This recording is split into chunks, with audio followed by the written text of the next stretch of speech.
বেঁচে থাকা বিশাল বিলাসিতা, বেঁচে থাকা এমন বিলাসিতা, বেঁচে থাকা আল্লাহর এমন নিয়ামত যে মানুষ সুবহানাল্লাহ বললে আসমান আর জমিনের খালি জায়গাটা নেকিতে পরিপূর্ণ হয়। মানুষ আলহামদুলিল্লাহ বললে নেকির পাল্লা ভারী হয়ে যায়।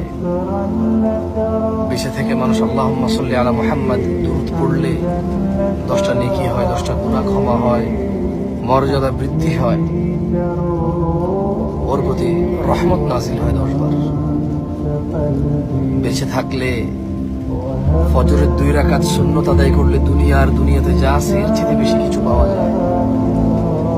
বেঁচে থাকলে ফজরে 2, জোহরে 6, মাগরিবে 2, ইশায় 2, মোট 12 রাকাত সুন্নতে মুআক্কাদা পড়লে আল্লাহ সুবহানাহু ওয়া তাআলা জান্নাতে ঘর তৈরি করবে। যে ব্যক্তি প্রতিদিন 12 রাকাত সুন্নত আদায় করবে তার জন্য আল্লাহ একটা করে ঘর নির্মাণ করবে। সুবহানাল্লাহ।